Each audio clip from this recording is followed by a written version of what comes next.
नमस्कार, स्वागत है आपका द न्यूज पर। मैं हूं आपके साथ शिप्रा सैनी।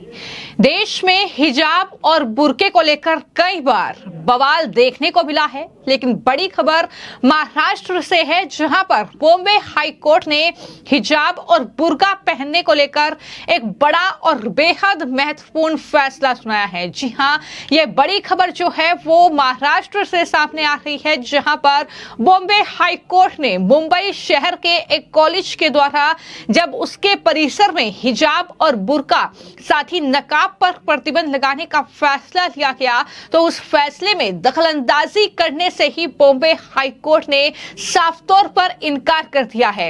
यानी बॉम्बे हाई कोर्ट ने यह साफ तौर पर कहा है कि कॉलेज प्रशासन ने जो भी फैसला लिया है वो फैसला बिल्कुल सही है, हम उसमें दखलंदाजी नहीं करेंगे। बता दें कि इसी के साथ बॉम्बे हाई कोर्ट ने उन 9 छात्राओं की याचिका को भी पूरी तरीके से खारिज कर दिया है, जिसमें कॉलेज के इस फैसले को चुनौती दी गई थी। तो कहीं ना कहीं एक तरह से निराशा जो है वो हाथ लगी है इन छात्राओं के, जो बॉम्बे हाई कोर्ट इस उम्मीद में पहुंची थी कि इस्लाम का हवाला देकर या कुरान का हवाला देकर वो दरअसल बॉम्बे हाई कोर्ट कॉलेज प्रशासन के इस फैसले को पलटेगी, लेकिन ऐसा कुछ नहीं हुआ, क्योंकि बॉम्बे हाई कोर्ट ने यह साफ तौर पर इनकार कर दिया कि वो कॉलेज प्रशासन के फैसले में दखलंदाजी नहीं करेंगे। यानी हिजाब बुर्के पर पूरी तरीके से वहां प्रतिबंध रहेगा। न्यायमूर्ति एएस चंद्रकर और न्यायमूर्ति राजेश पाटिल की खंडपीठ ने ओपन कोर्ट में कहा कि वो कॉलेज द्वारा किए गए फैसले में हस्तक्षेप करने के इच्छुक बिल्कुल नहीं है। और वहीं अगर पूरे मामले की बात की जाए तो मैं आपको बता दूं कि मुंबई के एनजी आचार्य और DK Marathe college of arts science and commerce की 9 ये स्टूडेंट थी, जिन्होंने कॉलेज प्रशासन के द्वारा लागू किए गए ड्रेस कोड को बॉम्बे हाई कोर्ट में याचिका दायर करके चुनौती दी थी, जिसके तहत परिसर में हिजाब पहनने पर रोक लगी है। बीएससी और बीएससी कंप्यूटर साइंस प्रोग्राम की ये स्टूडेंट थी, जिनका तर्क ये था कि ड्रेस कोड उनकी निजता, गरिमा, धार्मिक स्वतंत्रता के मौलिक अधिकारों का उल्लंघन करता है। और हवाला ये भी दिया गया कि कुरान में ये लिखा है कि हमें कॉलेज में बुर्का हिजाब पहनने दो।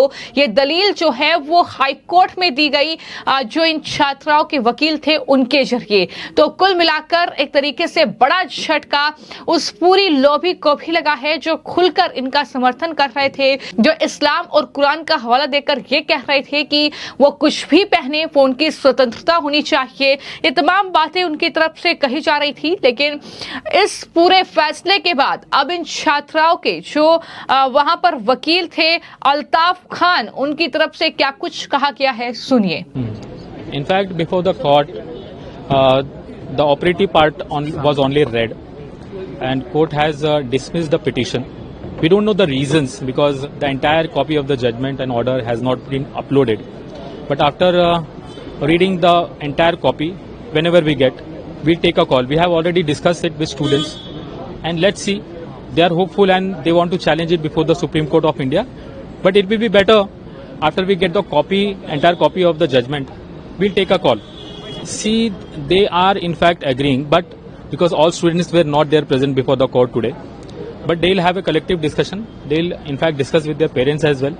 And after having due discussion, we'll take a call. But they are positive enough and they are firm enough to take this for challenging before the Honorable Supreme Court of India.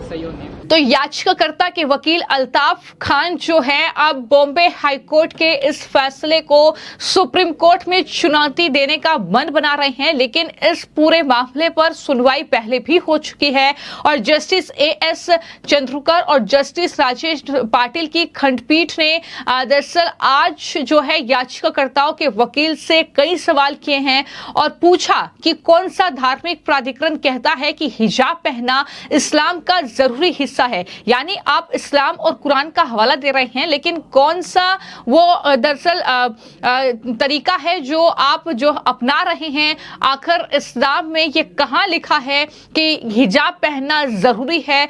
ये तमाम सवाल जो है वो high court की तरफ से किए गए। अदालत ने इस पूरे मामले पर कॉलेज प्रशासन से भी सवाल पूछा और पूछा कि क्या उसके पास इस तरह का प्रतिबंध लगाने का अधिकार है।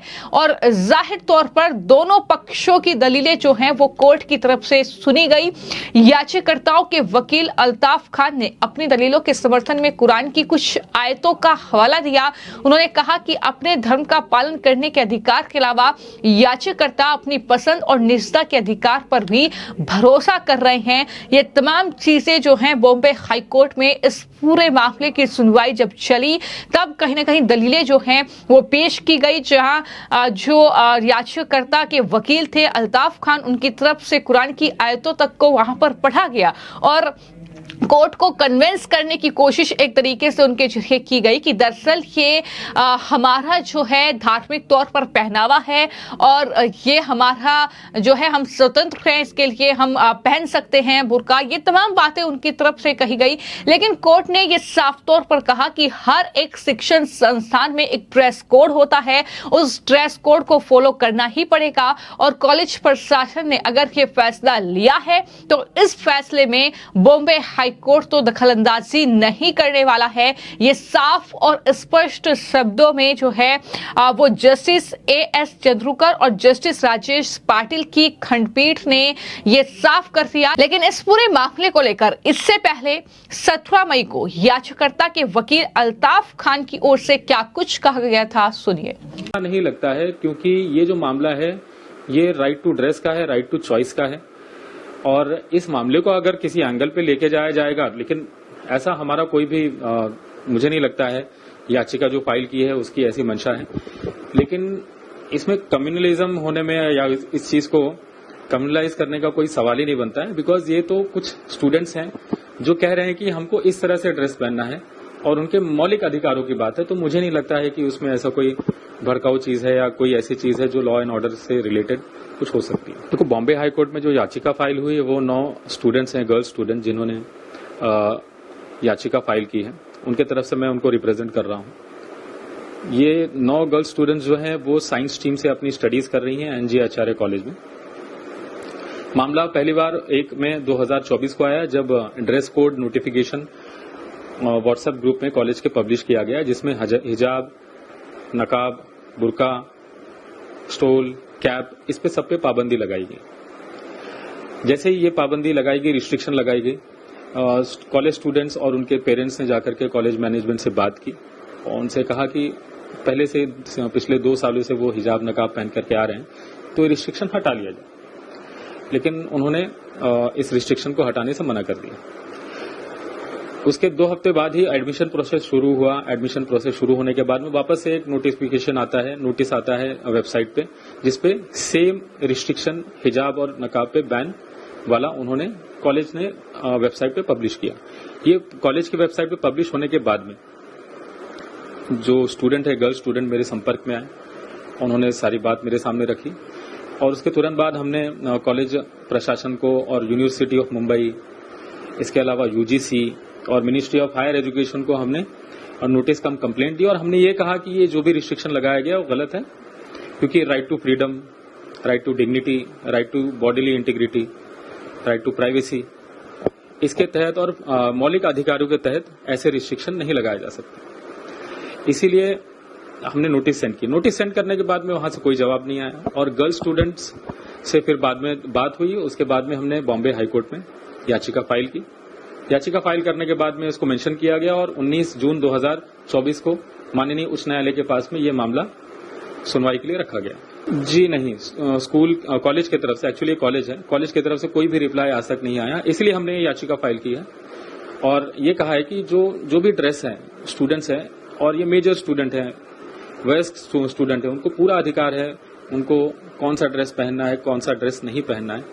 और इसी मामले पे हमने याचिका दायर की है। देखते हैं, हम अपनी बात रखेंगे, क्योंकि ये मामला अब प्रलंबित है माननीय उच्च न्यायालय के पास में। मैं इसमें ज्यादा नहीं बोलना चाहूंगा, लेकिन अपनी पूरी कोशिश करेंगे इस मामले में अपनी बात रखने पे, और उसके बाद में जो भी फैसला आएगा आपको बताया जाएगा। देखिए, पॉइंटर्स यही है कि हमारे उसमें मौलिक अधिकारों के बारे में कहा गया है, अनुच्छेद 14, अनुच्छेद 15 के बारे में, अनुच्छेद 19 के बारे में। तो कुल मिलाकर देश में कई बार हमने देखा है कि बुर्का, हिजाब और नकाब को लेकर बवाल देखने को मिला है। यहाँ तक कि ओवैसी से लेकर तमाम जो राजनीतिक दलों के नेता हैं, कर्नाटक का मामला कोई नहीं भूला है कि किस तरीके से वहां पर जो है बवाल भी हो चुका है। लेकिन उसके बाद अगर कोई विश्वविद्यालय बुर्के पर पूरी तरीके से बैन लगाता है तो जाहिर तौर पर कोर्ट में भी कॉलेज प्रशासन की ओर से यही दलील दी गई कि दरअसल उसके परिसर में हिजाब, नकाब और बुर्के पर प्रतिबंध केवल एक ड्रेस कोड के लागू करने के लिए है। इसका उद्देश्य मुस्लिम समुदाय को निशाना बनाना बिल्कुल नहीं है।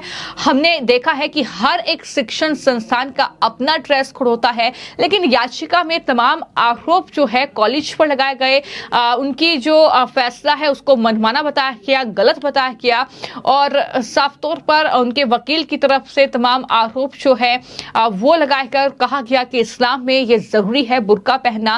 लेकिन इस पर कोर्ट ने भी सवाल उठाते हुए इस तरीके से बड़ा झटका जो है वो इन 9 छात्रों के साथ साथ जो है इनके वकील के लिए भी दिया है, क्योंकि लगातार इनके वकीलों की तरफ से कोशिश यही की जा रही थी कि किसी तरीके से कॉलेज प्रशासन के इस फैसले को पलटा जाए।